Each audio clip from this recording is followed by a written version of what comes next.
Philosophy में PhD कर रही थी। उसे किताबें पढ़ने का इतना शौक था कि वो किताबों और कहानियों में ही अपनी दुनिया ढूंढती थी। निकिता जब ग्रेजुएशन में थी तो उसने एक किताब पढ़ी थी, वर्ड्स नॉट सेड। तब से ही उसे उस राइटर से एक अटैचमेंट सी हो गई थी। उसने राइटर का नाम पता करने की बहुत कोशिश की पर कुछ पता ही नहीं चला। एक दिन वो अपनी फ्रेंड से कहती है, कितने दिन हो गए, आज तक मैं उस राइटर के बारे में कुछ पता नहीं लगा सकी। आज तक तो वहीं अटकी पड़ी है, किताबों की दुनिया को वहीं तक छोड़ दे बहन, कुछ नहीं रखा उसमें। फिर तो तुझे कुछ पता ही नहीं। उनकी हर ईयर एक बुक आती ही है जिसकी सिर्फ 20 कॉपीज ही बनती है और मैं सारी कॉपीज खरीद लेती हूँ। चल तुझे दिखाती हूँ। निकिता प्रिया को स्टोर रूम में लेकर जाती है। रूम बिल्कुल ठंडा। प्रिया को ऐसा महसूस होता है जैसे वो यहाँ पहले आ चुकी है। कुछ अजीब सा महसूस हो रहा है, मानो मुझे कोई अपनी ओर खींच रहा हो। कमरे में चारों तरफ गुफ अंधेरा। अपने फोन की फ्लैश लाइट ऑन कर निकिता फोन को चारों तरफ घुमाती है। हर तरफ बस उस अज्ञात राइटर की ही किताबें थी। सारी बुक्स को यहाँ छिपा कर रखती हूँ मैं, मेरे अलावा यहाँ कोई भी आता नहीं, इसीलिए इस बात की घर पर किसी को भनक तक नहीं है। ऐसा क्या होता है उनकी किताबों में कि तू इतनी दीवानी हो गई है उस राइटर की। निकिता वहीं अपने पास के सेफ से एक बुक उठाती है। उसकी धूल झटकती हुई उसका पहला पन्ना पढ़ना शुरू करती है। ठंडे बंद कमरे में टॉर्च की एक सीधी रोशनी के उजाले में वो दोनों मेरी लिखी किताबें पढ़ रही थी। तभी उसकी सहेली को अपने कंधे पर किसी का हाथ महसूस होता है। ओह ओह! क्या हुआ प्रिया, तू चीखी क्यों?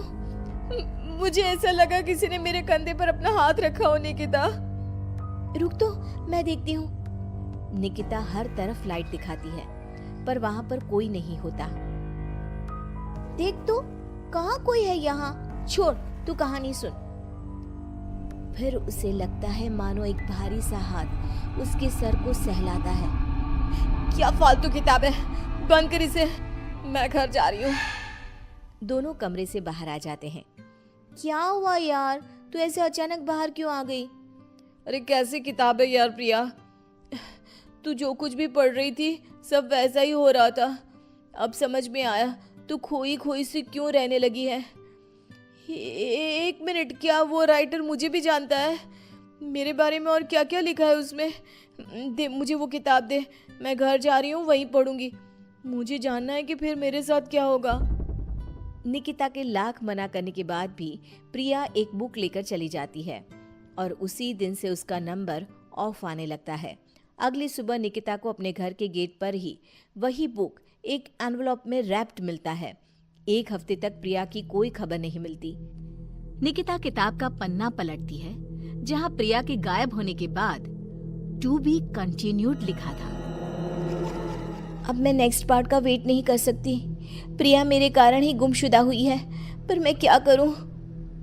निकिता एनवलप में आए बुक को खोलती है जिसमें एक एड्रेस होता है, एक ऐसी जगह जिसका नाम गूगल पर भी मौजूद नहीं था। पर निकिता बस पकड़कर निकल पड़ती है। पालन खेत। ये तो वही जगह है। मंजिल ने राही को ढूंढ ही लिया। निकिता जैसे ही बस से उतरती है, बस गायब हो जाती है। लगता है ये बस मुझे यहाँ लाने के लिए ही आई थी। निकिता रोड से जंगल की ओर बढ़ती है। अंदर चलते हुए उसे एक खंडर दिखता है जिसके अंदर वो जाती है। अंदर उसे एक लड़का डायरी लिखते हुए दिखता है। अरे आ गई आप, आइए आइए। आप ही है वो राइटर? मुझे बताइए कहाँ है प्रिया? वहां देखो। निकिता देखती है कि दीवार पर प्रिया की तस्वीर लगी हुई है जिस पर हार चढ़ा हुआ है।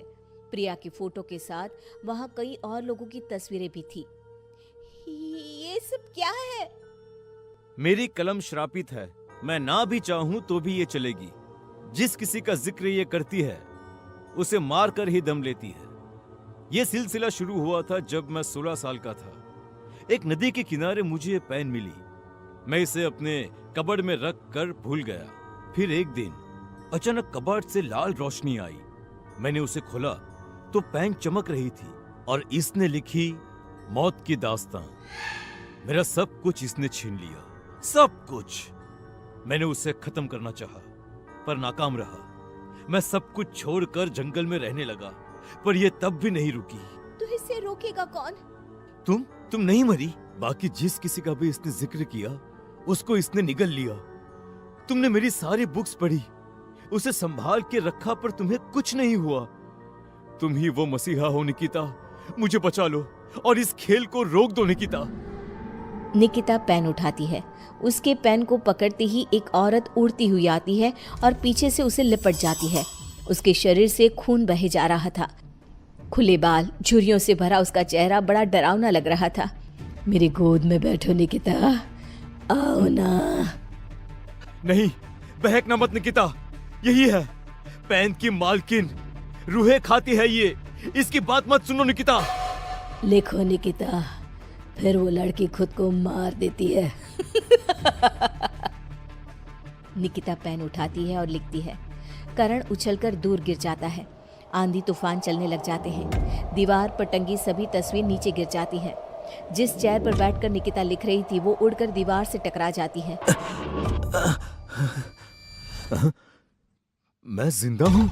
निकिता, तुमने ऐसा क्या लिखा था? और कालिंदी की आत्मा पेन के साथ ही खत्म हो गई। ये लिखकर मैंने पेन की नींव तोड़ दी थी। दोनों उस हवेली से बाहर आ जाते हैं और हवेली गायब हो जाती है।